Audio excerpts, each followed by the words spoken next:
falar um pouco sobre o market size, e ele basicamente demonstra o valor monetário do tamanho desse segmento no mercado.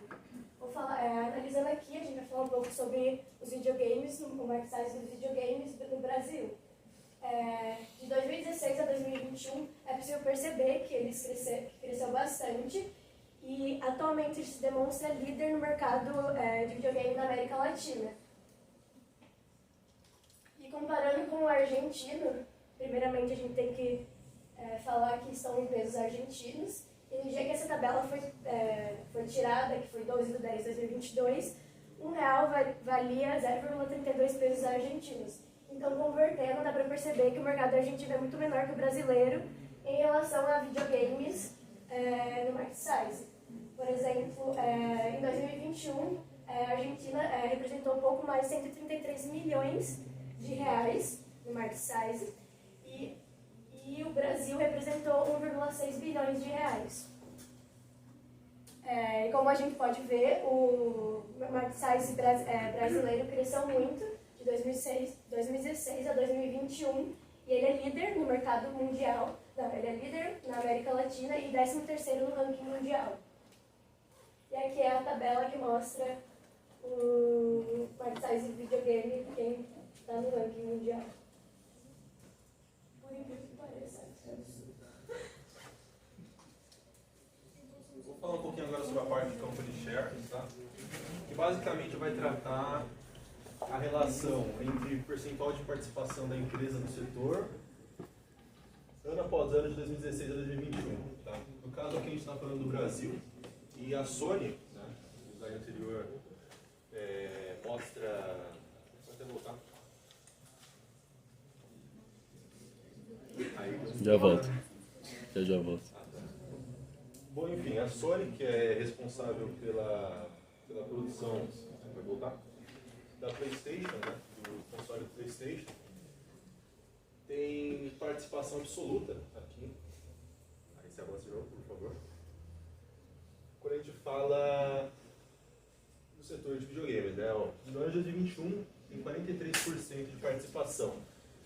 É uma participação bem significativa, mas quando a gente fala de Argentina, pode pular o slide, eles chegam a ter 68%, né?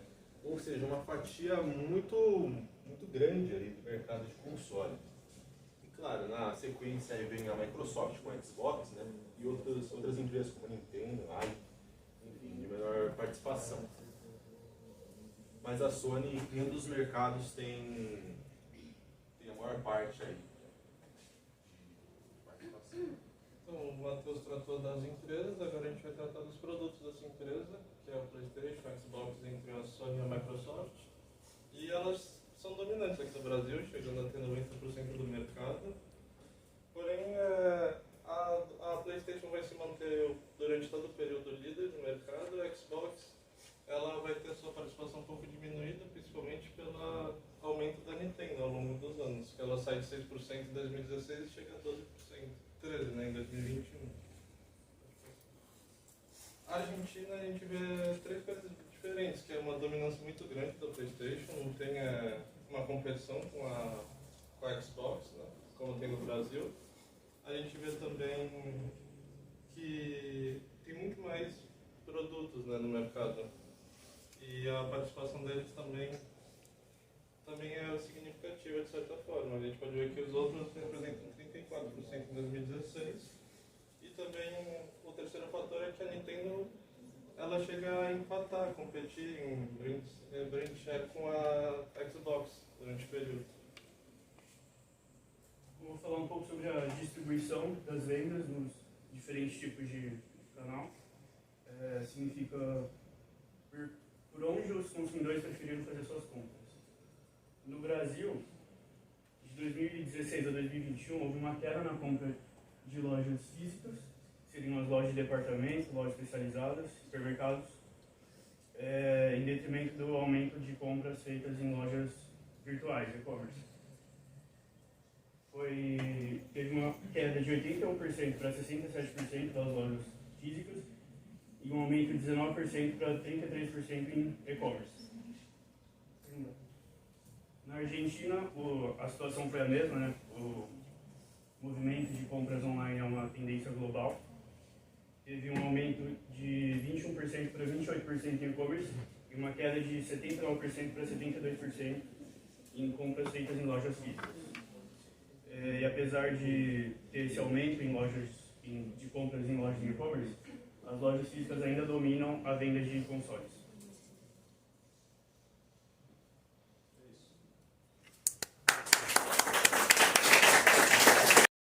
A gente vai apresentar uma comparação entre o setor de bebidas energéticas entre o Brasil e os Estados Unidos, especialmente o Red Bull.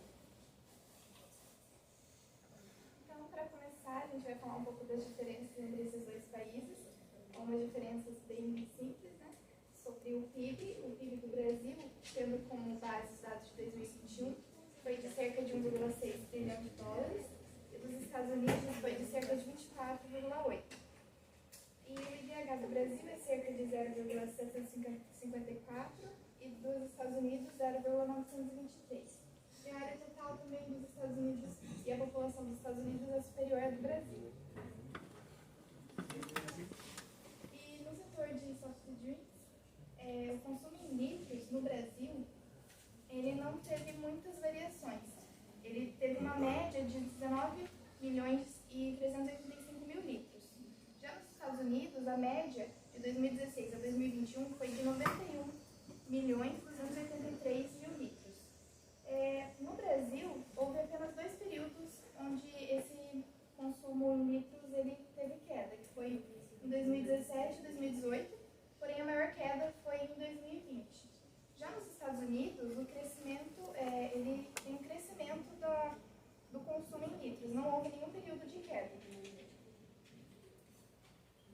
Então aqui é o gráfico do Brasil, em milhões, consumo em milhões de litros, e como eu disse, né, em 2020 foi a queda mais significativa. E nos Estados Unidos, há um crescimento, não há queda no consumo. Bom, aqui a gente tem um pouquinho do consumo por pessoa em cada país, no Brasil e nos Estados Unidos. No Brasil, a média foi de 92 litros por pessoa em todos esses 6 anos, e nos Estados Unidos foi de 32 litros, não, peraí, 32 litros, não, peraí, 237 litros por pessoa. Pode passar.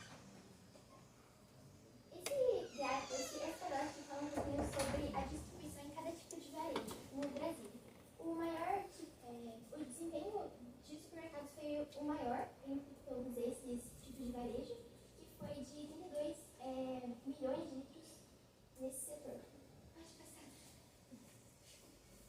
Bom, agora aqui nos Estados Unidos tem um pouquinho da mesma coisa, né, que são os tipos de varejo, e o maior tipo de varejo que teve o melhor desempenho também foi o de supermercados, que foi de 32 milhões de litros em todos os anos, desde 2016 até 2021. Bom, esse slide fala um pouquinho sobre a análise geográfica. O mapa do Passport está no próximo slide, então eu só vou apresentar um pouquinho, mas depois vai ficar mais perceptível. Entre os dois países, o maior volume de ações de mercado foi no Brasil do que nos Estados Unidos, um dado assim um pouco expressivo, e a empresa, a Red Bull, apresentou em 2020 43% do mercado de energy drinks. Os preços também vão ser explicados mais para frente, mas só para constar que os preços dos Estados Unidos são mais altos que no Brasil. Aqui é o mapa que eu falei, que é o mapa interativo do Passport, e aí dá para perceber pela legenda que o Brasil está mais escuro do que os Estados Unidos. Isso significa que tem mais porcentagem de ações no mercado das energy drinks dentro de soft drinks. Em relação à análise SWOT, a gente conseguiu primeiro constatar as forças e as fraquezas que estão em relação à parte interna da Red Bull. E em relação às forças, a gente constatou uma supremacia em supermercados. Então, a gente encontra muito Red Bull em vários supermercados. E também que é um produto global. Então, tem em todo lugar, em todo mundo. E também tem um portfólio muito diversificado. Então, a marca tem vários energéticos com vários sabores, Enfim, além de ser uma marca muito consolidada, e a marca também tem um crescimento muito rápido nas vendas. E o marketing estratégico, que é um ponto muito importante, que é aquela famosa frase de Red Bull da Asas, que está muito impregnado na mente, então já virou como vou falar? Meu Deus. Já virou uma identidade, não tem como não associar mais. Além de ser também um estado para os jovens, principalmente para os adolescentes. Então, os adolescentes, quando compram o energético Red Bull, vão lá e postam foto nos stories, enfim. Em relação às fraquezas, primeiro seria porque o produto ele não é muito saudável, ele é meio prejudicial à saúde. Além dos preços também serem maiores do que na concorrência, então a Red Bull tem os preços mais elevados e a variedade também é limitada. Já em relação às oportunidades e ameaças, que é o ponto externo, primeiro a oportunidade seria oferecer alternativas mais saudáveis e também uma ampla gama de produtos. Tem algumas marcas que têm uma gama maior de produtos, então seria uma oportunidade de também diversificar mais, além de também dar ênfase em mercados emergentes. Em relação às ameaças, seriam os altos custos e a regulamentação e legislação mais rígida, porque a regulamentação ela pega muito nessa parte dos elementos, dos componentes que a marca usa, e também a crescente consciência sobre a saúde, que muitas pessoas estão debatendo sobre isso e falam sobre produtos que são prejudiciais, então isso pode ser um problema para a marca, além da própria concorrência, porque hoje em dia cada vez mais se encontram mais marcas de energéticos, então é outro problema. E aí a gente apontou duas estratégias para isso que a gente constatou como ameaças. Primeiro seria reduzir os níveis dos elementos que são prejudiciais à saúde, então colocar eles em menores quantidades, porque isso poderia sair também como uma imagem para a empresa de que ela é menos nociva para a saúde, e também aumentar a presença desses produtos em mercearias tradicionais, que seria essa parte mais de focar em mercados emergentes e tudo mais.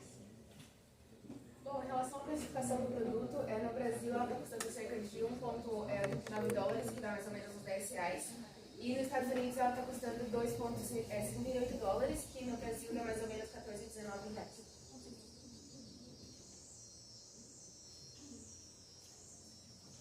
Bom, aqui basicamente esse gráfico mostra o desempenho das vendas no varejo de energético no Brasil por empresa. E então a gente colocou as que são mais representativas, que é a Red Bull, né, que foi o nosso estudo, e a Coca-Cola, que é uma concorrente.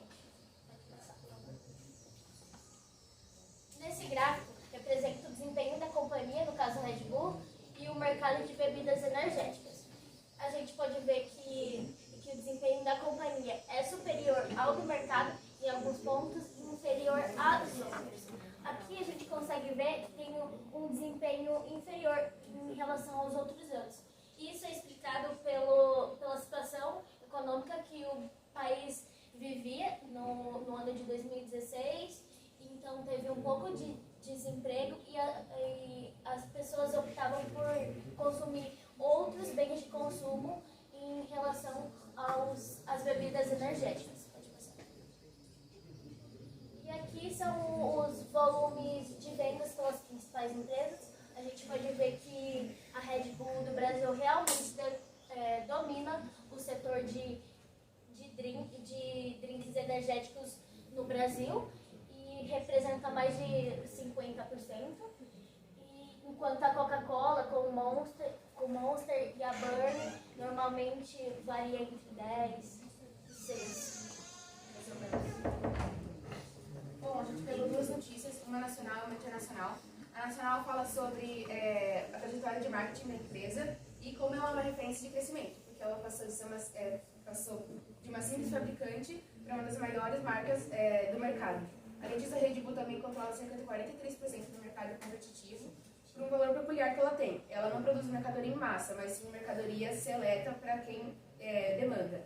O marketing também dessa empresa é focado em jovens, o marketing é internacional, né? É focado em jovens que gostam de esportes radicais.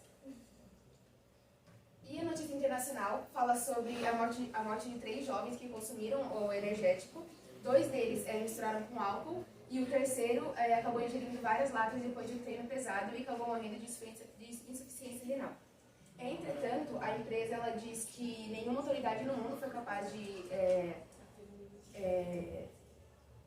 constatar um efeito prejudicial da bebida, e ela também fala que os níveis de cafeína e taurina, que é um aminoácido natural na bebida, a tornam tão segura quanto uma xícara de café. Bom, essas foram as referências que a gente utilizou no trabalho. Muito obrigada pela atenção. Comparação do consumo de cigarro no Brasil e na China. Então, primeiramente, a gente trouxe alguns exemplos do cenário dos dois países, né? Algo mais geral entre o Brasil e China. O PIB do Brasil é 1,6 trilhões de dólares, enquanto o da China está 17,3 trilhões. O PIB per capita do Brasil está 7,5 mil dólares por pessoa, claro. E o da China está 12,5 mil.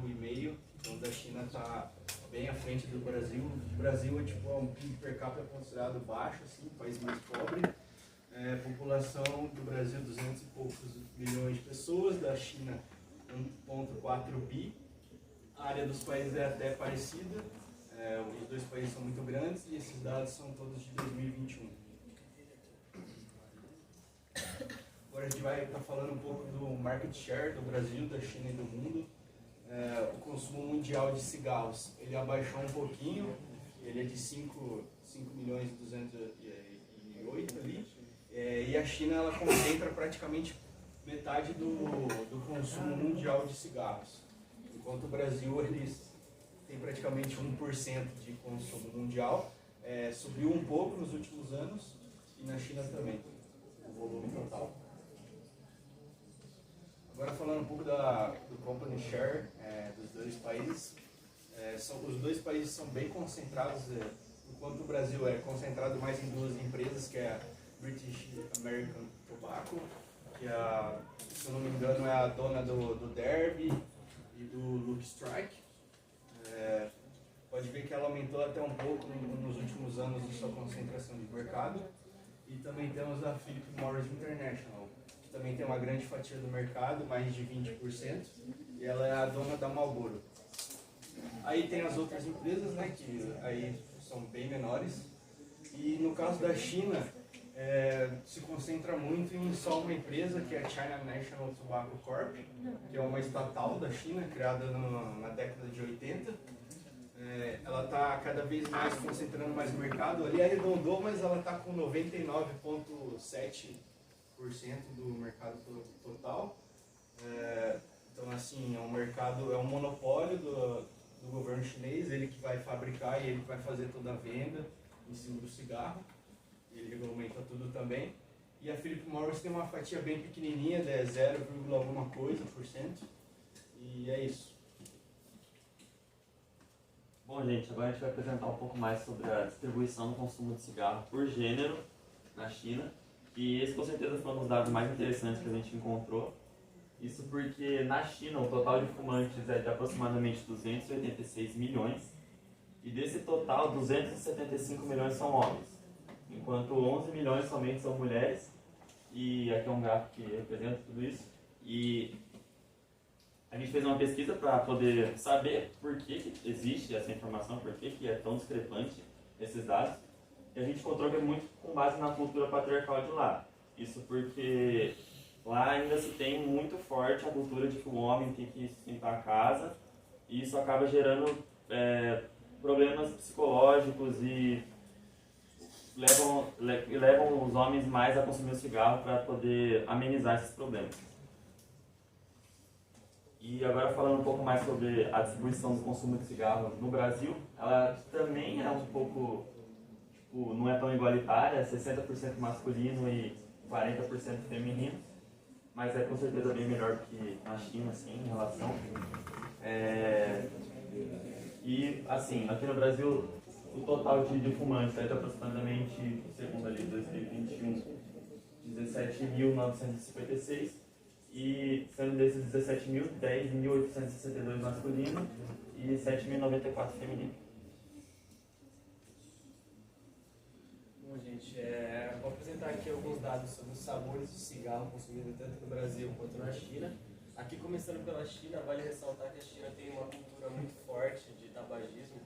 Então, a China vem ao longo do tempo tentando diminuir o consumo tentando diminuir os consumidores de cigarro, né? Teve um aumento de consumo dos cigarros saborizados em detrimento do consumo de cigarro comum na China, e não há consumo de mentolados, provavelmente a tentativa do governo chinês de frear o consumo do cigarro convencional.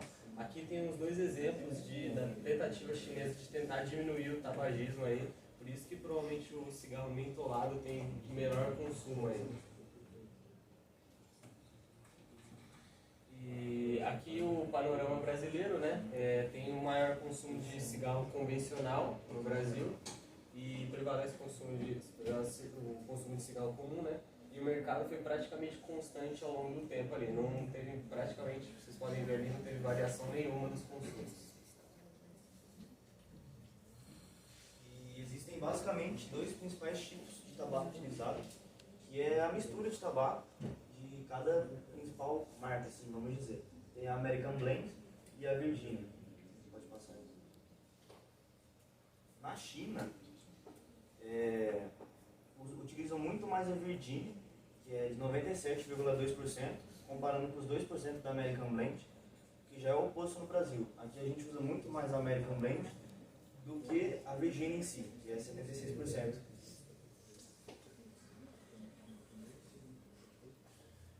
Então, agora falando um pouco sobre os impostos, comparação de impostos.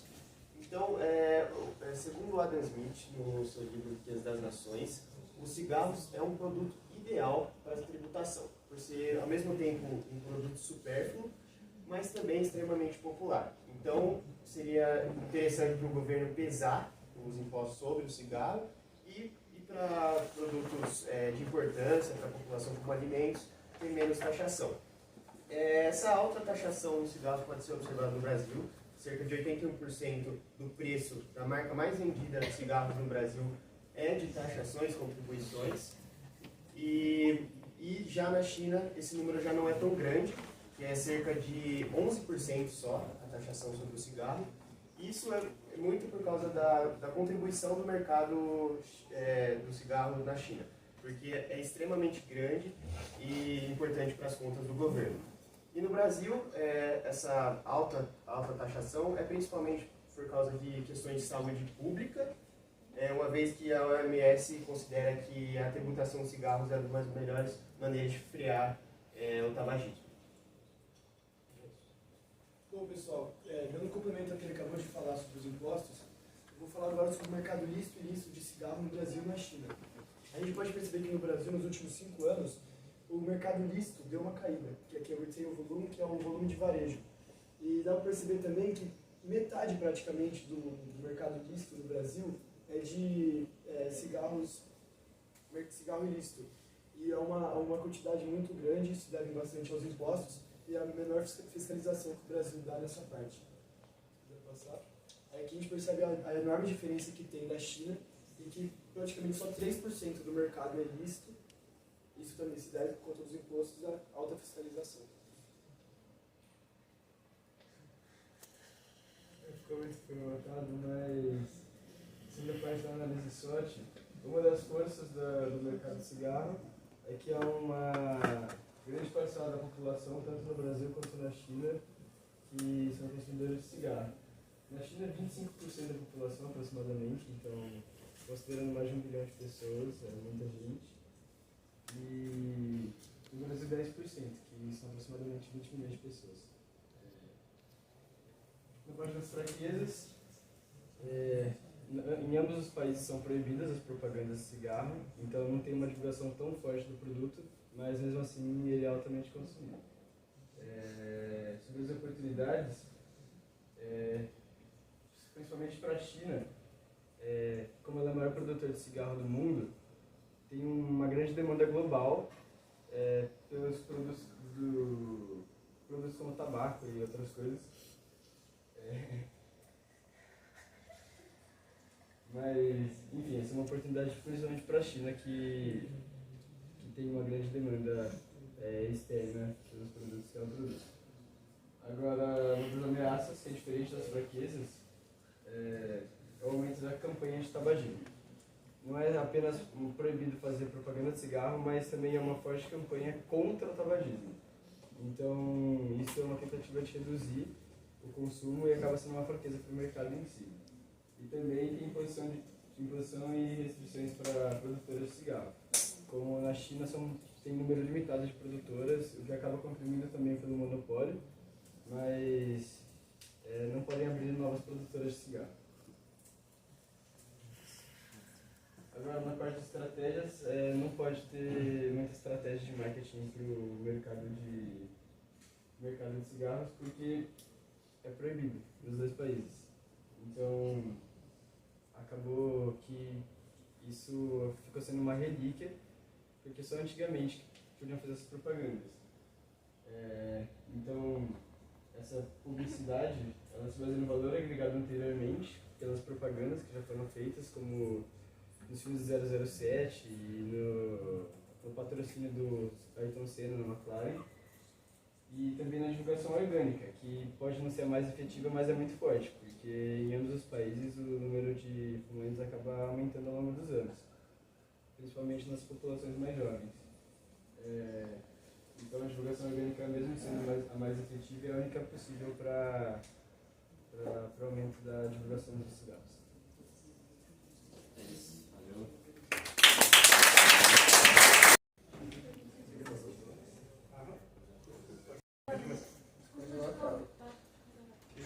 Aqui do grupo 9 e do grupo 1. A gente fez aquele esquema lá de a gente juntou os 2 grupos, mas vai apresentar 4 marcas para compensar. Eles vão falar sobre o consumo de celulares no Brasil e no Canadá. Vou começar falando um pouquinho das características gerais de cada país. O Canadá tem um PIB de 1,6 trilhões de dólares, enquanto o Brasil tem um PIB de 1,4 trilhões. A população do Canadá é 37 milhões de habitantes, ele próximo de 38, enquanto o Brasil tem 212 milhões de habitantes, distribuídos numa área similar. O Canadá é maior do que o Brasil, o segundo maior país do mundo, tem uma área de quase 10 milhões quadrados, e o Brasil 8 milhões e meio. Isso significa que a densidade populacional no Brasil é bem maior, de 23 habitantes por quilômetro quadrado, e no Canadá é de 3,7. Para você ter uma noção, o Canadá tem menos gente do que o estado de São Paulo. Chega a ser uma coisa meio discrepante para o tamanho do país. O IDH do Canadá é 0,929 e o IDH do Brasil 0,74. Tem caneta? Quanto às características de consumo da utilização de celular, 24% dos jovens canadenses usam o celular durante a madrugada, versus 45% dos jovens brasileiros. O pessoal tá ali no Instagram está mexendo bem de noite. 46% reconhece que usa o aparelho durante o serviço e 64% no Brasil. Enquanto 10% mente, fala que nunca faz, e no Brasil só 4%. A gente aqui é mais sincero um pouquinho. 44% afirma que faz isso eventualmente, 31% fala que não. E no Canadá o pessoal fala, ele é disposto a gastar mais dinheiro para comprar um celular mais de qualidade, enquanto aqui no Brasil, por motivos óbvios, a gente tem restrição orçamentária maior, né? E muita gente só compra o celular por necessidade e não realiza tantas trocas assim como a gente vai ver nas características de consumo canadense. A evolução do setor, os gráficos eles estão em escalas diferentes, então a diminuição no Canadá está parece ser maior, mas ela segue mais ou menos a mesma linha do Brasil, que o gráfico do Canadá está começando em 10 milhões de unidades. Mas em ambos os países o consumo de aparelhos celulares caiu.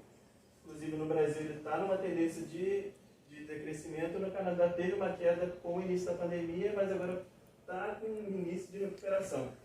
Mas mesmo assim, o consumo de smartphones no Brasil ainda é muito maior do que no Canadá. Aqui no Brasil, por exemplo, tem a estimativa que nós temos 1,4 aparelhos celulares para cada habitante, quando lá no Canadá mais ou menos 0,8.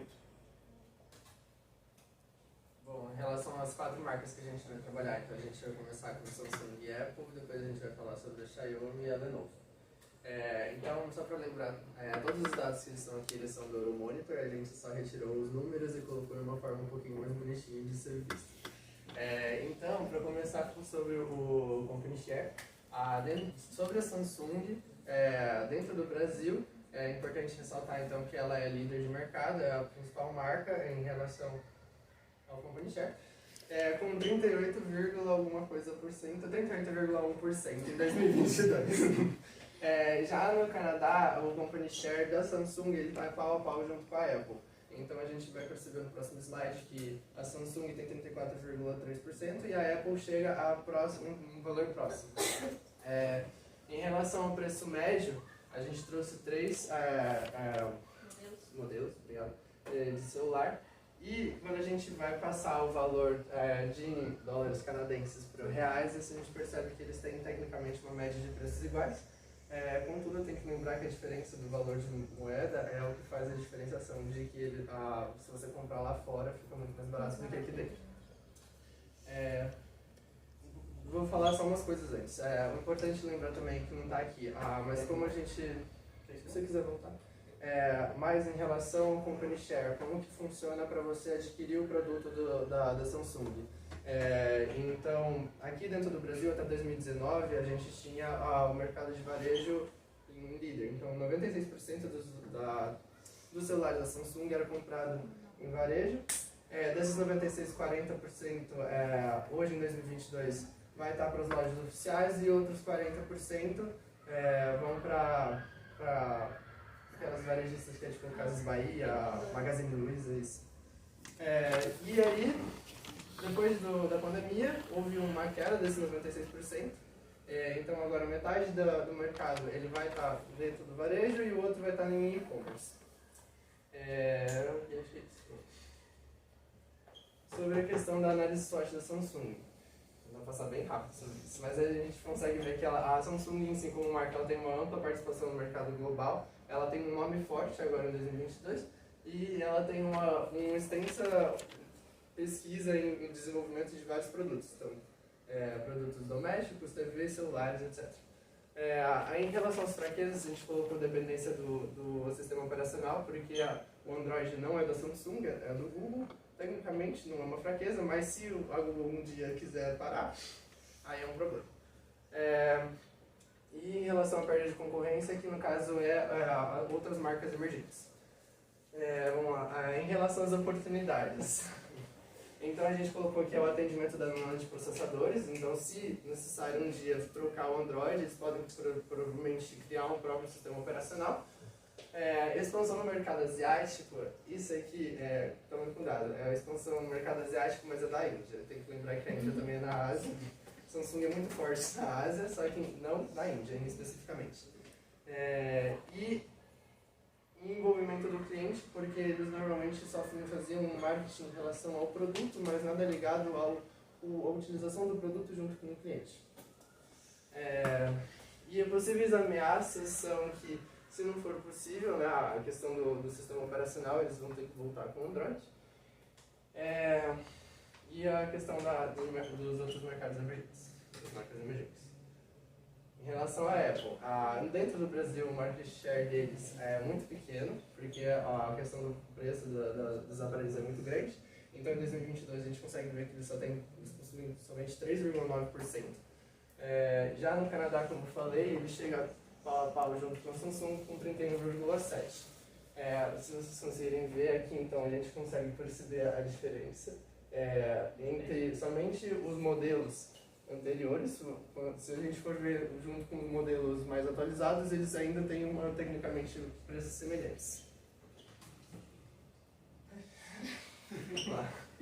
Em relação às forças da Apple, a gente tem que lembrar que ela é uma marca de valor, porque ela é uma marca de luxo. E a gente colocou também produtos inovadores, porque ela também é responsável pela criação do iPod e do iPad, e depois do iPhone, mas o celular já tinha sido criado. Em relação a fraquezas, a gente colocou que a saturação do iPhone, então o iPhone é o principal produto da Apple, é onde mais vem o dinheiro da empresa, só que é sempre o iPhone, como se não tem muitas mudanças, como a gente já sabe. E aí a falta de diversificação das receitas. Em relação às oportunidades, então a gente pode atender essa falta de diversificação, então é uma coisa que eles já estão fazendo agora, que é a questão de você utilizar produtos com wearable products, que é aquela questão do relógio, paninho, óculos, né, que eles estão criando. E aí a abertura para mercados adjacentes do potencial.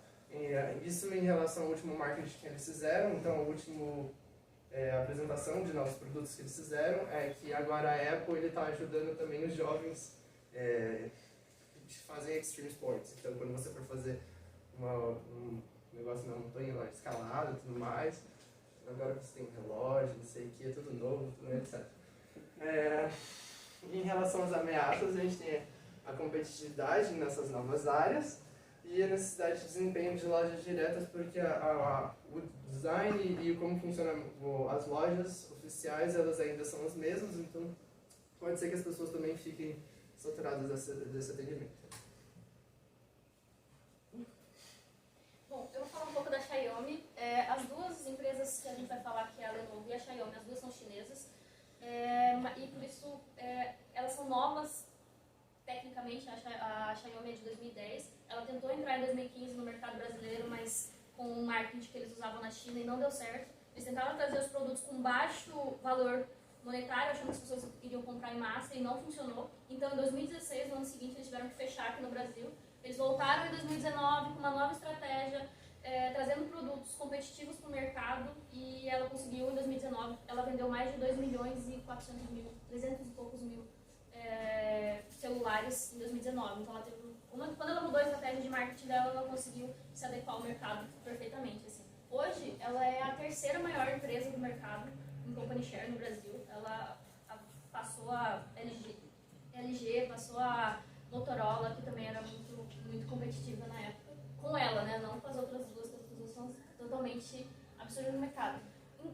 Em compensação, a gente não conseguiu muitos dados comparativos, não sei se é porque ela é uma empresa nova ou porque a porcentagem que ela tem relativa aos outros mercados internacionais seja um pouco irrelevante. Talvez na China ou na Ásia, de forma geral, ela tenha uma participação mais relevante, mas a gente só conseguiu no Brasil mesmo, depois que ela conseguiu se destacar no mercado em 2019. A gente tem alguns modelos ali comparativos de preço. Dá para perceber que no Brasil, se vocês forem ver, em 2017 era bem baratinho, porque era a ideia deles trazerem produtos mais acessíveis. E quando vocês forem pegar em 2019, você vê que o valor sobe bastante. E é exatamente por isso que eles trouxeram produtos de qualidade maior, competitivos mesmo para iPhone, Samsung, e para eles funciona muito bem. A gente tem a análise SWOT dela, os preços acessíveis, que apesar de você ter aumentado em 2019 o valor do produto deles, se você for comparar com o Samsung e a própria Apple, é muito abaixo do valor deles no mercado, e é um produto extremamente páreo, se vocês forem olhar em questão de qualidade, de hardware, software. Eles também são... eles têm uma peculiaridade no sistema operacional, que eles usam uma referência do Android, mas não é o Android. Chama Mi. Quando você instala, aparece como Android, mas na verdade o sistema operacional chama Mi. Os preços são acessíveis, né, em comparação com o mercado. Eles têm alta qualidade, porque a maioria das empresas migraram para a China, eles pegaram a tecnologia dessas empresas, implementaram na marca deles e trouxeram para cá com um preço muito mais acessível. E alta margem de lucro, porque eles conseguem fazer um produto com uma qualidade boa, um valor de produção menor, e como teve essa alta no valor, eles conseguiram ter uma alta margem de lucro no valor vendido, tá? A oportunidade, vamos para a fraqueza, né? A percepção da marca é fraca. Até hoje a gente tem esse... Não dá para explicar, mas é uma cultura social de que, por exemplo, produtos do Paraguai com qualidade menor. Sendo que, por exemplo, no Paraguai é uma curiosidade que, na verdade, eram produtos que não vendiam no Brasil, porque as marcas não tinham acesso no Brasil na década de 70, 80, e aí as pessoas iam para o Paraguai comprar, mas não tinha nada a ver com a qualidade em si do produto. E a mesma coisa aconteceu com a China. A gente tem essa ideia de que os produtos da China têm baixa qualidade e, sei lá, os iPhones são produzidos na China. Enfim. E aí isso acaba tendo essa percepção fraca da marca pra gente aqui no Brasil. As oportunidades, é um produto novo, né? Que está entrando no mercado global agora e cada vez mais tem crescido porque é um produto competitivo com as outras marcas. Promove ações ESG, a gente já sabe, eles são todos preocupados em questões ambientais. E eles estão criando mais lojas físicas. A maioria das vezes que você encontra a Xiaomi, você não encontra uma loja física, mais revendedores, ou você compra pela internet direto da China. E agora a ideia é tentar criar mais lojas físicas para que você dá... Quando você tem uma loja física, você agrega mais valor ao produto. Uma pegada de que é mais profissional, de que tem uma qualidade maior. Você tem uma referência de um lugar onde você possa, se der algum problema no seu equipamento, você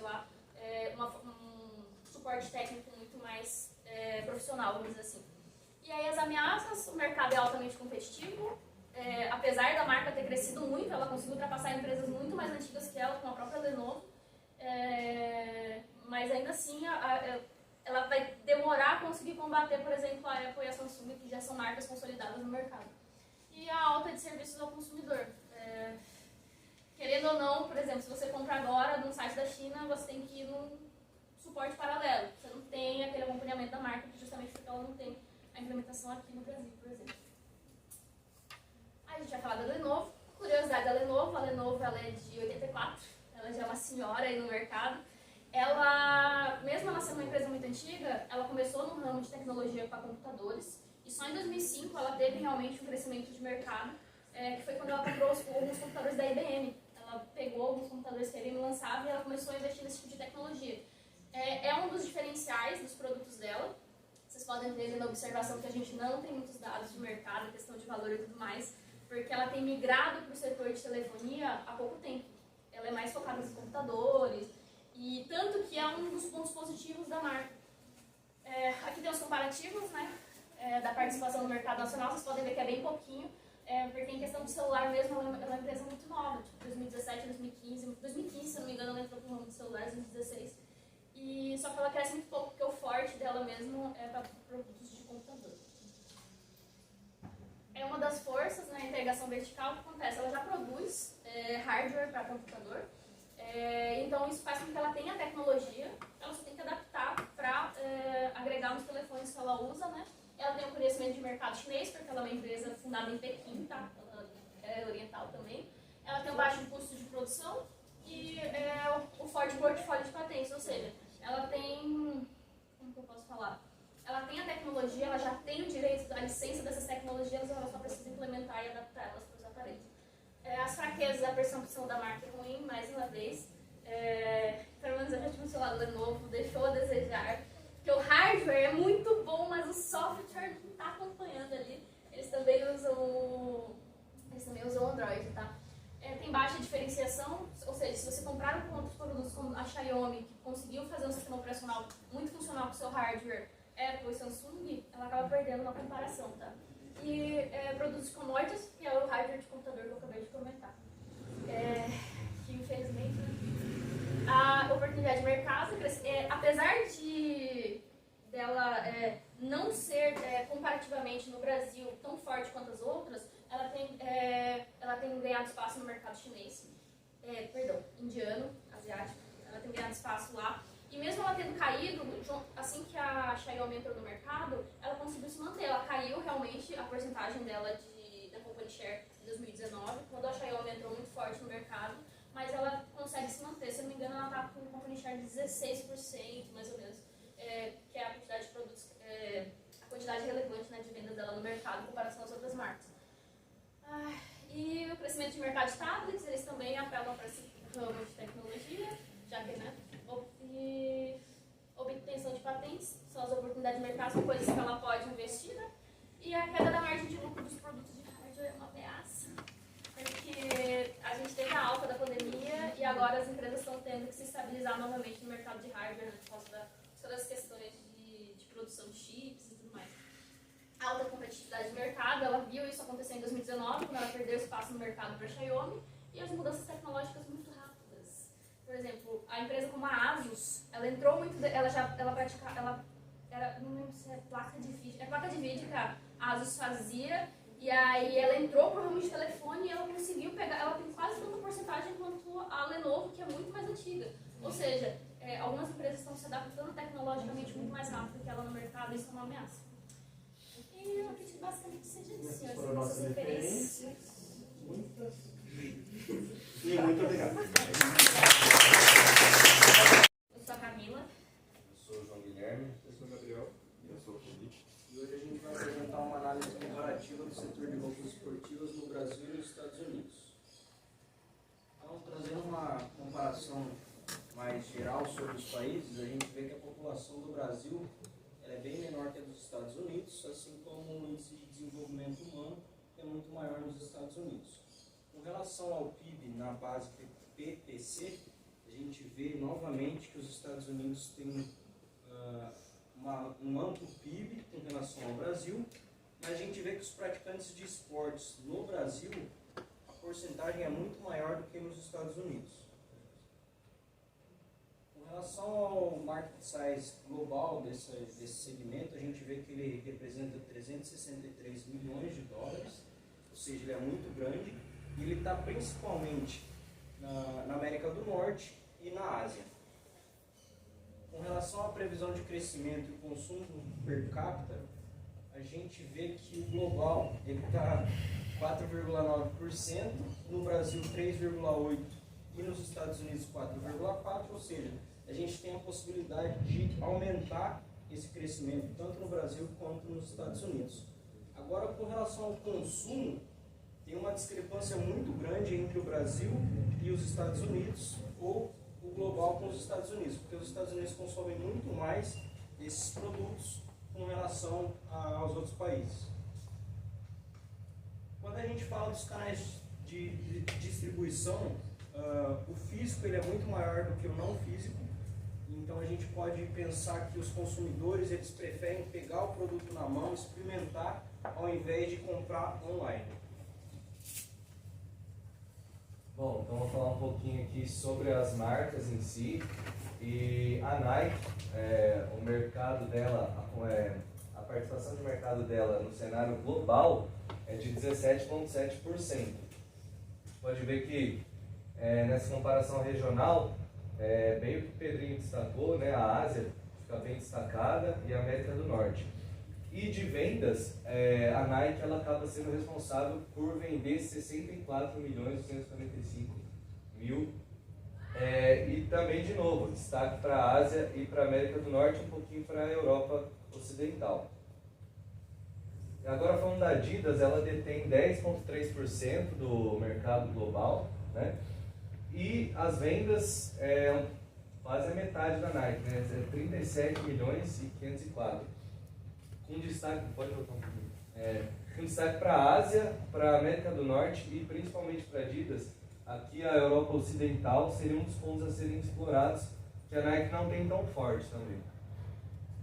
E agora mais geral sobre as vendas de artigos esportivos, a gente pode ver no Brasil que a gente tem a venda de 24 milhões em 2021 de reais, né? Porque ali está em BRL.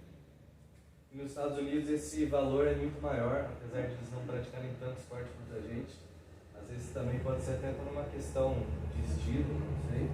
Mas as vendas chegam ali a 137 milhões de dólares, né? Ou seja, é uma disparidade muito grande, porque está em duas moedas diferentes. Então é quase 30 vezes maior esse valor. Bom, dando continuidade, agora a gente vai falar sobre as company shares, né? Então, a Nike, ela tem um papel de destaque tanto no Brasil quanto nos Estados Unidos, sendo a líder de vendas, e a Adidas, ela segue em segundo também nos dois países. Mas a gente pode ver um comportamento bem diferente entre esses dois países, que é a porcentagem que cada uma ocupa. A Nike e a Adidas juntas vão representar mais de 40% do mercado brasileiro, sendo que a Nike com a Adidas vai representar 20 e poucos % do mercado americano. Então a gente pode ver que outras marcas têm uma representatividade muito maior nos Estados Unidos do que no Brasil. Aqui analisando um pouco o tipo de produto que cada país consome, a gente pode ver que no Brasil o consumo está mais focado na parte de tênis esportivo, e nos Estados Unidos o foco vai ser na parte de roupas. Então pode ser muito ligado ao que já foi citado anteriormente, em relação ao estilo, em relação aos costumes mesmo do país. Mas aqui no Brasil, então, a gente vê o destaque mais para a parte de calçados. E agora analisando o mercado frente a outros mercados, né? Então a gente consegue ver que em relação a alimentação e a bebidas, a gente pode ver que no Brasil o mercado de bebidas ele é bem superior aos outros mercados, né, líder, enquanto nos Estados Unidos a gente não vê esse setor tão em destaque, né, a gente vê exatamente o setor que a gente está analisando em destaque, que seria o das roupas esportivas, e a gente vê que o setor que justamente sobrepõe no Brasil seria o de sapatos, de calçados, né, esportivos, bem abaixo. Então a gente consegue ver um comportamento bem diferente entre esses dois países em relação ao consumo. Agora eu vou comentar um pouquinho sobre a análise SWOT. Então, primeiramente, começando com a Nike, a gente tem como um dos pontos fortes dela a questão dela ter a dominância no mercado. Então, na grande maior parte dos países, a Nike quem lidera o mercado, tem a maior parte do market share, né? A questão da exclusividade vem muito forte com a Nike também, especialmente no quesito dessas parcerias que eles fazem com diversas pessoas famosas. Recentemente teve coisa da Billie Eilish, tem os famosos Jordans, né, que a rapaziada curte pra caramba. Então isso posiciona muito bem a marca e a gente consegue dar esse sentimento de exclusivo, né? Só a Nike tem o Jordan, só a Nike tem o tênis X, que foi feito em parceria com um certo artista. E isso acaba treinando num forte reconhecimento da marca. O ponto fraco agora dela é que ela é muito dependente do mercado de calçados e às vezes na revenda dos produtos dela a terceirização ocorre bem frequentemente. Então às vezes você vai comprar um produto da Nike, você não compra diretamente na loja da Nike, você vai numa Centauro, numa Authentic Fit, coisa assim. E apesar de assim, é legal porque você tem um ponto a mais de compra, mas a empresa perde parte dos lucros nisso, né? Uma oportunidade é que o nicho de atuação está crescente, então como o pessoal mostrou antes, a gente está numa crescente, está uma tendência que as pessoas cada vez consumam mais essa marca de acordo com as previsões de mercado. E também algumas pessoas têm essa coisa da cultura fitness, né? Tem bastante gente, blogueirinha, coisa assim, que promove bastante, então é bacana para a marca. Agora um dos riscos é falsificação, e a falsificação também pode estar um pouco atrelada à terceirização, então como é muito comum a gente encontrar os vestimentas da Nike em diversas lojas, você vai numa loja que não é de tanta confiança, você pensa que está comprando uma coisa original, mas está comprando um produto falsificado e aí nisso a empresa perde bastante. Além disso também, por se tratar de um produto físico, a perda do poder aquisitivo do consumidor também afeta diretamente a marca. E além disso, apesar da Nike estar posicionada muito bem, as outras empresas ali estão logo atrás, estão subindo e inovando sempre. Então uma forte competição de mercado. Agora, a Adidas, apesar de estar aí no segundo lugar, ela também está numa participação de mercado muito forte. Então ela vem ainda com um faturamento anual muito grande. Além disso, tem operações bem diversificadas ao redor do mundo, é uma marca consolidada globalmente. Pontos fracos, a ambiguidade de preço, de acordo com o país que a gente vai, de acordo com o mercado-alvo que a gente tem. A gente tem uma diferença aí no preço dos seus vestuários e, além disso, ela fica em segundo lugar com a Nike, tendo o posicionamento de marca na mente do cliente mais forte. A oportunidade agora poderia ser nos mercados emergentes, talvez oferecer um produto um pouco mais barato para ela se consolidar melhor. O engajamento também da comunidade feminina, a gente vê muitas parcerias, né, da Nike com mulheres, especialmente pessoas mais famosas, e também o e-commerce apresenta como uma grande oportunidade para ela. Riscos também, assim como a Nike, a falsificação, produtos físicos de maneira geral correm esse risco, né, especialmente sobre vestimentas e calçados. O aumento do preço das matérias-primas vai acarretar diretamente no lucro final que a empresa vai ter e, novamente, o mercado extremamente competitivo. Bom, e como fazer para melhorar a participação das empresas no mercado? A gente trouxe aqui os dados do Brasil, que tem o maior consumo por calçados, e a Nike lidera o mercado consumidor daqui. E já os Estados Unidos tem o maior consumo por roupas esportivas e utensílios, tendo a Nike também como liderando o mercado. Então a gente trouxe algumas estratégias para algumas empresas que podem investir, como no caso do Brasil, por ter o maior consumo por tênis, focar no marketing para tênis, já os Estados Unidos focar no marketing para roupas e utensílios esportivos.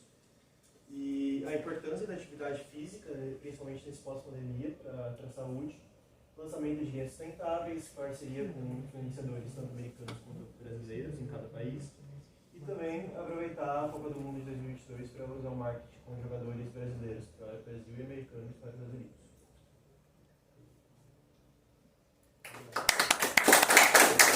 Comentar sobre o produto da cerveja, comparando o Brasil com a Alemanha.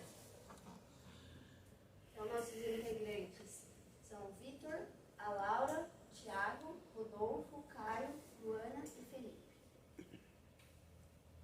Bom, aqui a gente tem uma comparação do Brasil e da Alemanha em questão de PIB, Produto Interno Bruto. Então, o Brasil tem 1,4 trilhão e a Alemanha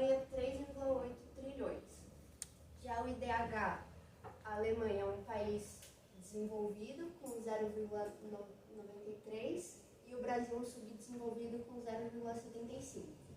A área, 8 milhões de quilômetros quadrados, mais ou menos, e já a Alemanha é bem menor, com 357 mil quilômetros quadrados.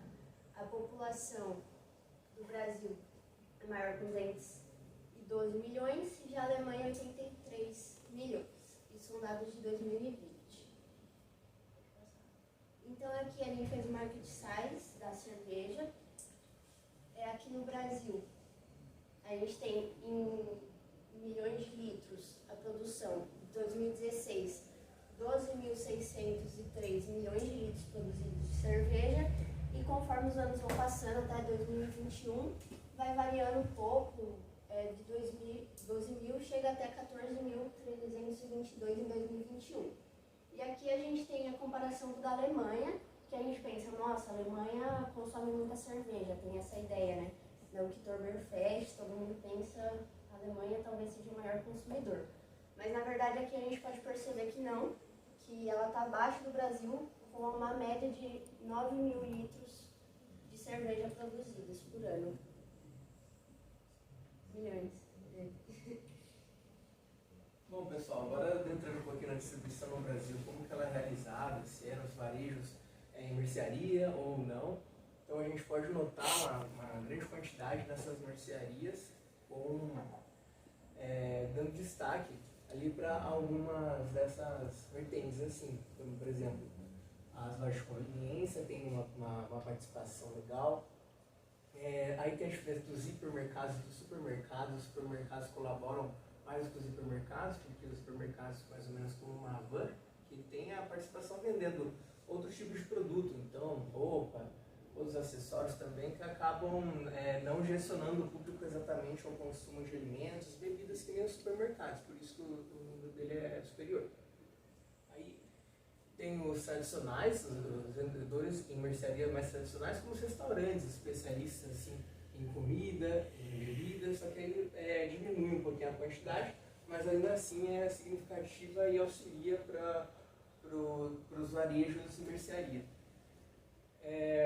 Diferente dos não especialistas como as farmácias e as drogarias, que não têm participação nenhuma, lógico, porque eles acabam não vendendo esse tipo de produto.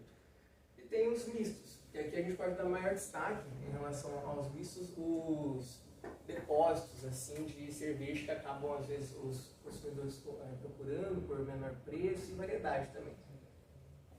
E esses são os varejos sem a mercearia, então uma venda direta, sem um local, propósito de venda. A gente pode notar o e-commerce e a presença com a variação dos anos no Brasil. A tecnologia avançando, a globalização mudando e o surgimento de aplicativos e a facilidade com que o consumidor atinja o seu desejo de consumir as cervejas aumente. Por isso, no ano de 2020, 2021, teve um aumento em comparação aos outros. Então, aplicativos como o iFood, o Zé Delivery, ainda no Brasil, aumentaram essa taxa.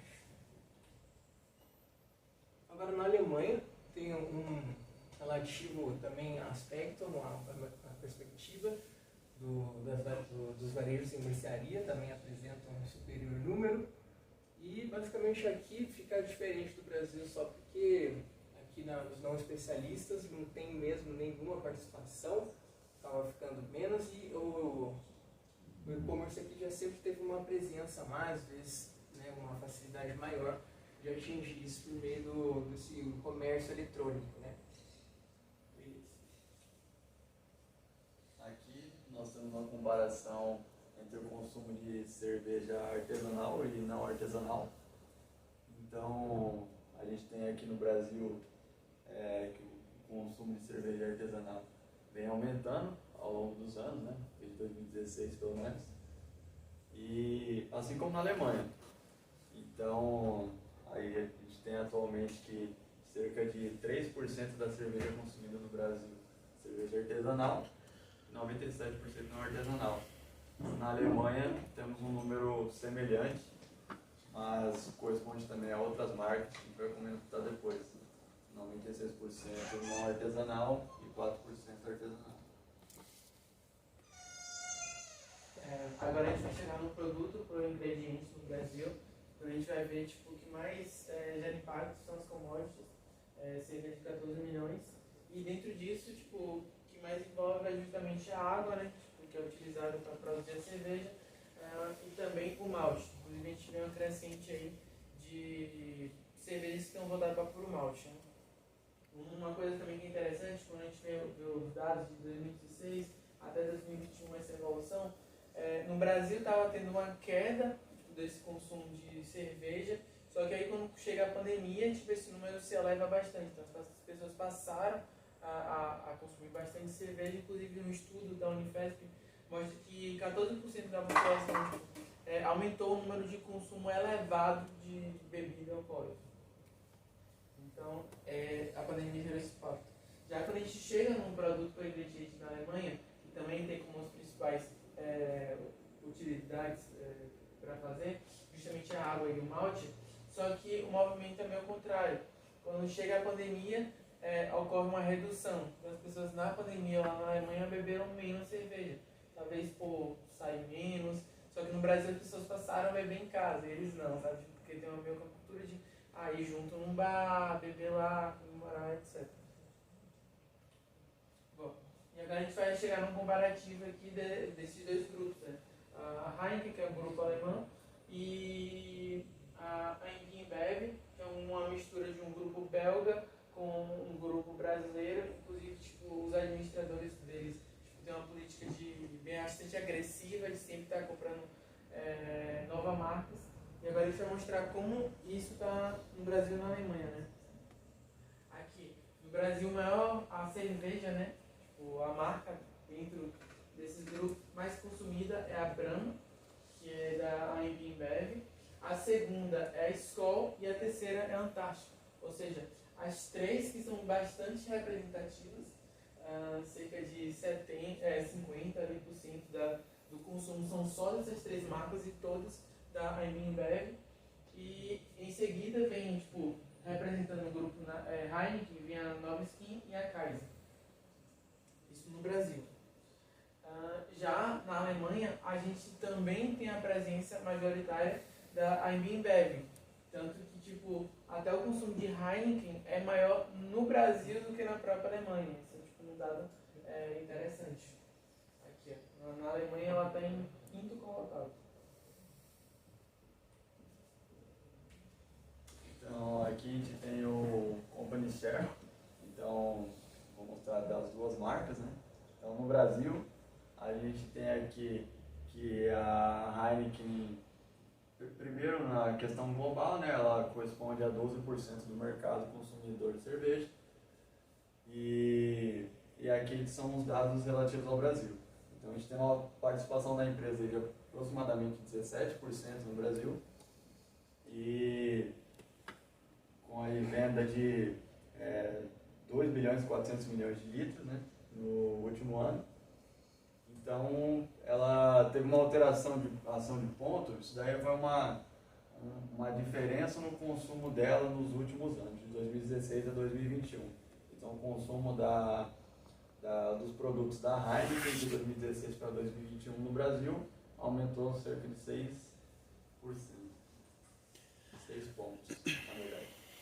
Agora, em relação à Alemanha, a Heineken, como a gente disse, ela é menos consumida na Alemanha, então ela tem uma participação de 1,3% do consumo de cerveja, e com 112 milhões de litros por ano. E teve uma alteração de ponto também positiva nos últimos anos, só que bem menor em relação ao Brasil, com apenas 0,8% de variação. Pode passar. Agora, em relação a InBev, nós temos uma figura global muito mais representativa, né? Ela representa 26,5% do consumo de cerveja no mundo, então é uma porcentagem bem expressiva. Tem uma participação no Brasil de 61,5%, então a grande maioria das pessoas consome produtos da InBev. Só que, como, por exemplo, a Heineken e outras marcas como eu tinha falado antes também, cervejas artesanais estão aumentando o consumo e tal, ela teve uma alteração de ponto negativo. Então, o seu consumo em relação à quantidade total vem diminuindo, porém ela ainda tem uma participação de empresa muito grande no país. Já na Alemanha, nós temos que a Bembev tem uma participação de aproximadamente 8% do consumo das cervejas e com uma alteração de ponto estável. Então ela nem aumentou e nem diminuiu nos últimos anos.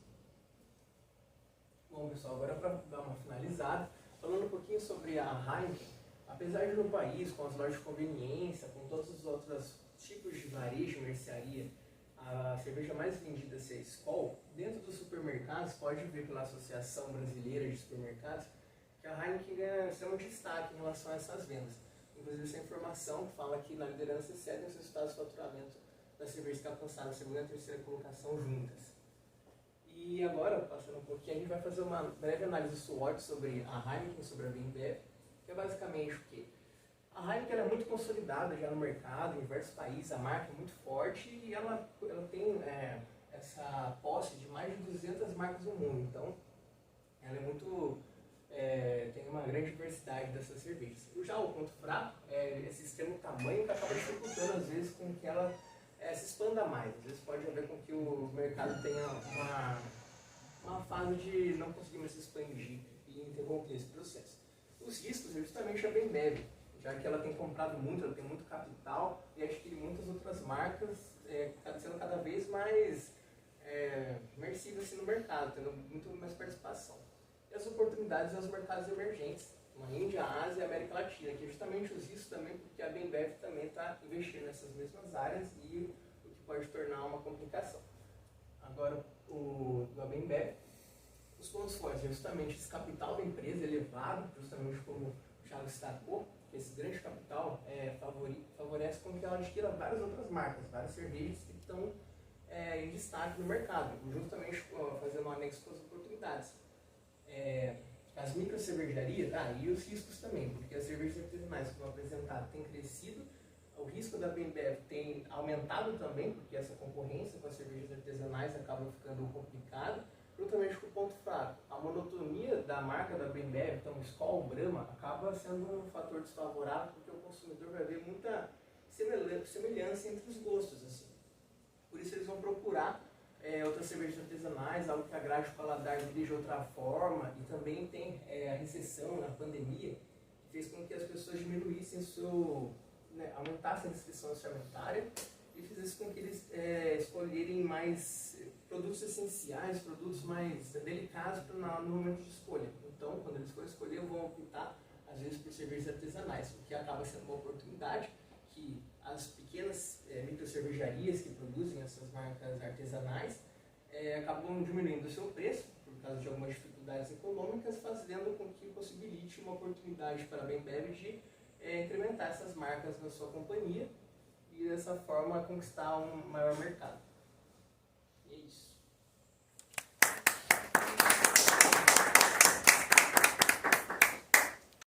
Vai ser uma comparação dos supermercados do Carrefour e do Walmart no Brasil e na Argentina. Primeiramente, a gente fez uma comparação do PIB, do IDH, da extensão territorial e da população da Argentina e do Brasil.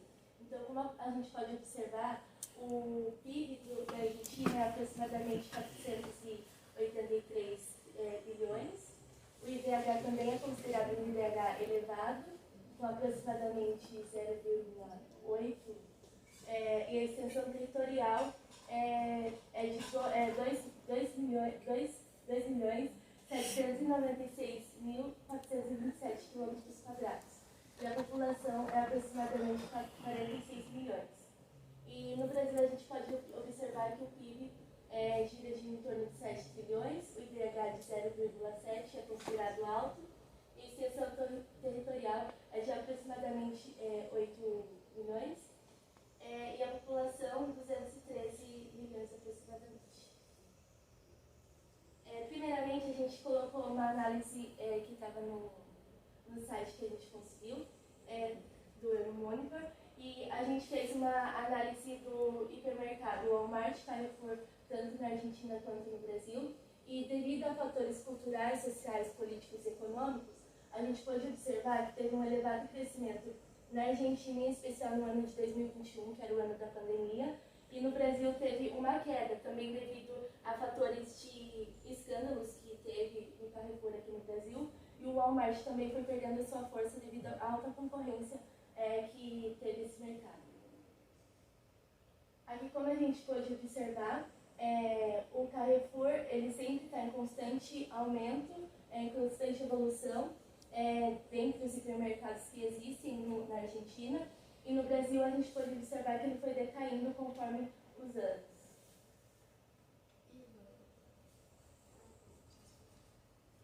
Já volto.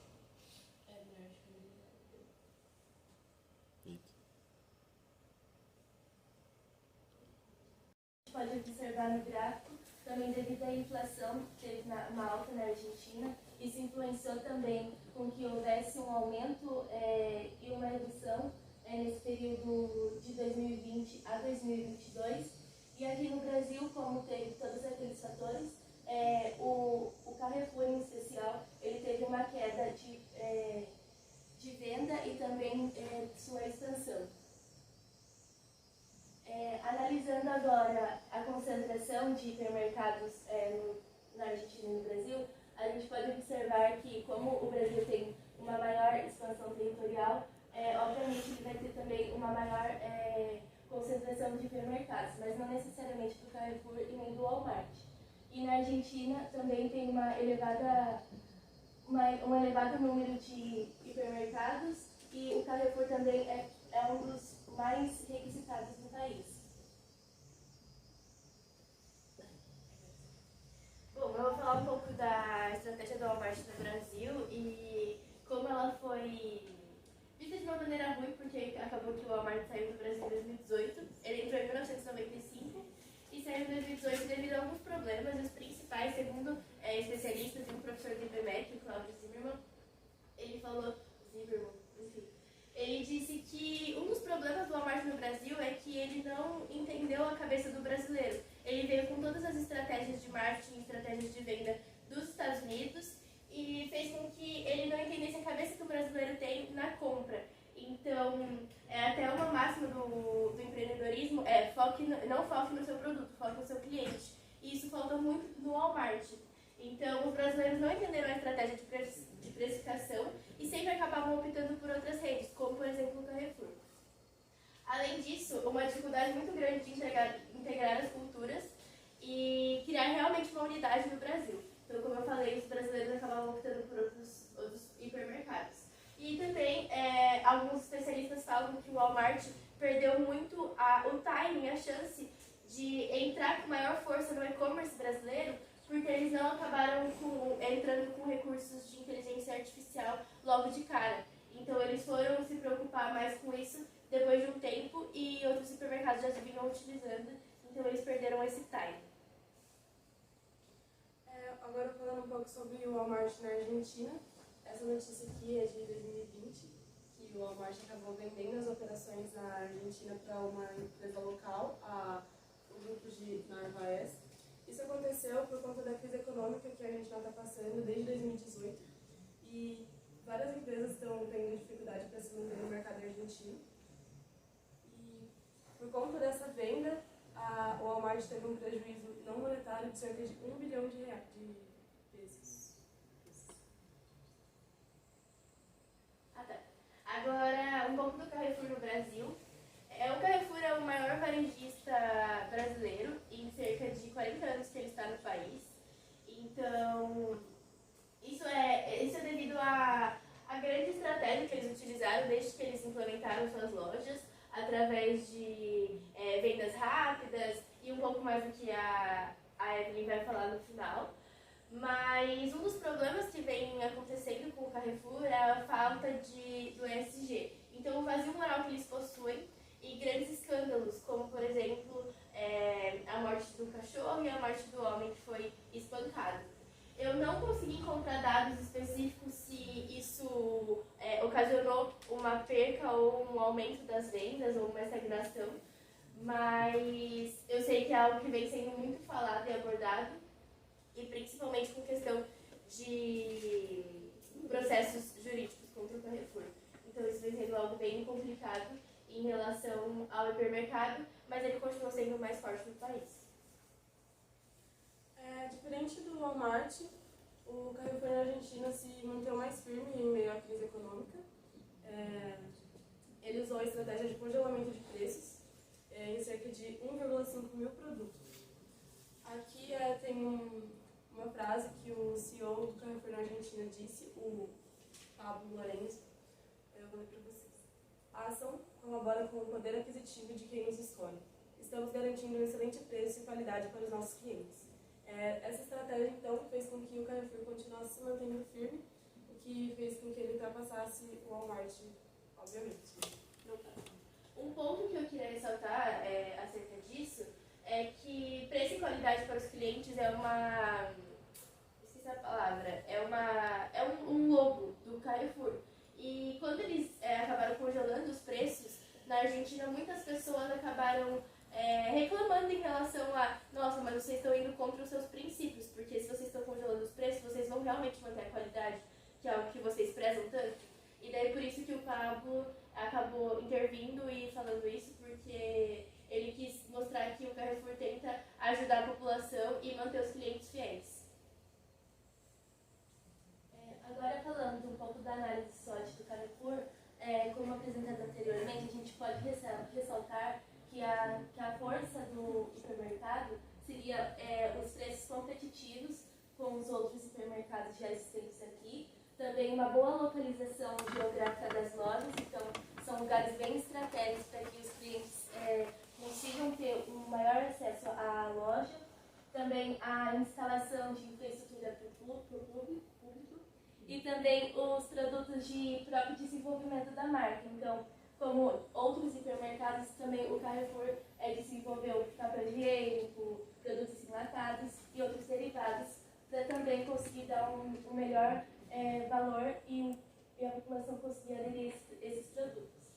As fraquezas que a gente pode observar é o atendimento que não é personalizado, também a falta de algumas inovações dentro da loja, e também um marketing que não é tão agressivo e igual outros hipermercados. E também a marca possui pouco treinamento dos seus funcionários.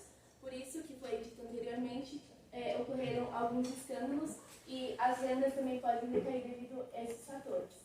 As oportunidades que a gente observou também pode ser o apelo ecológico, que o hipermercado pode aderir mais históricos de sustentabilidade, também a utilização de cultura, políticas e econômicas distintas de diferentes grupos sociais, e também quando tiver o dólar baixo, eles preferirem a importação, e quando tiver o dólar alto, a exportação. E as ameaças que a gente observou foi a economia global e a concorrência de outros supermercados, os concorrentes que também começaram a inserir novas tecnologias em seus supermercados, e também os concorrentes possuem alguns preços mais satisfatórios, o que chama a atenção do cliente. E os concorrentes também possuem uma maior aderência à sustentabilidade, o que favorece e que faz com que o cliente escolha os outros. Agora falando um pouco sobre a análise SWOT do Walmart, a gente pode falar um pouco sobre o alto lucro de margens, que, por exemplo, a Walmart sempre traz o mesmo tipo de produto, e isso abre mais um espaço para conseguir lucrar mais. O e-commerce também está dentro disso, porque mesmo que tenha demorado para entrar esse sistema no Walmart, faz com que diminua as despesas gerais e começa a dar mais lucro para a empresa. E também tem os recursos humanos, que a Walmart, se ela continuar seguindo e colocando mais força nos recursos humanos, vai ajudar a empresa.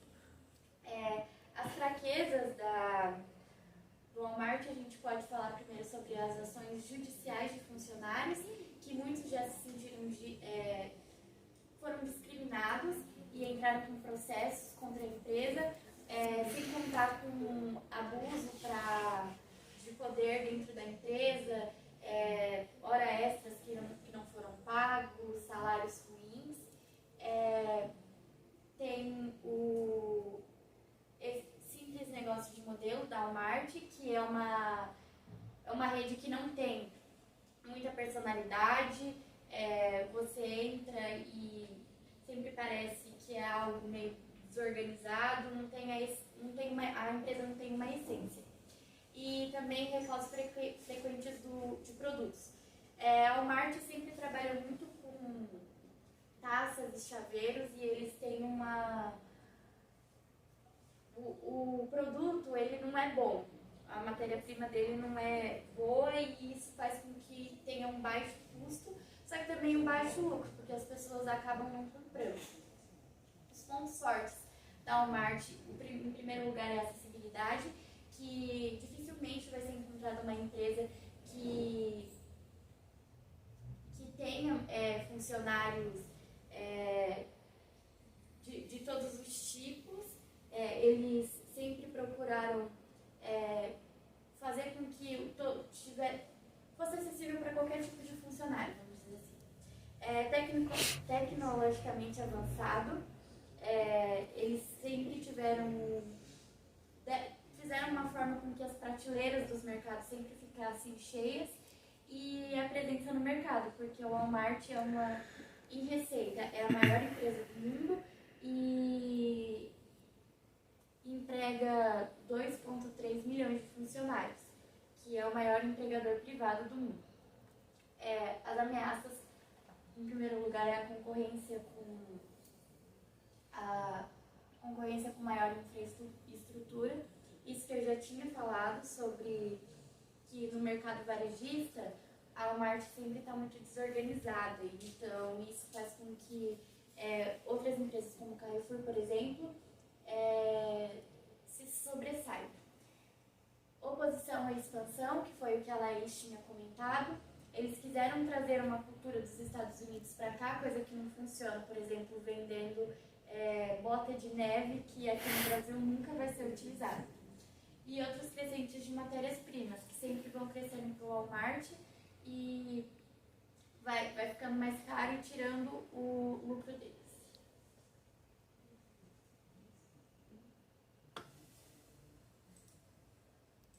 É isso?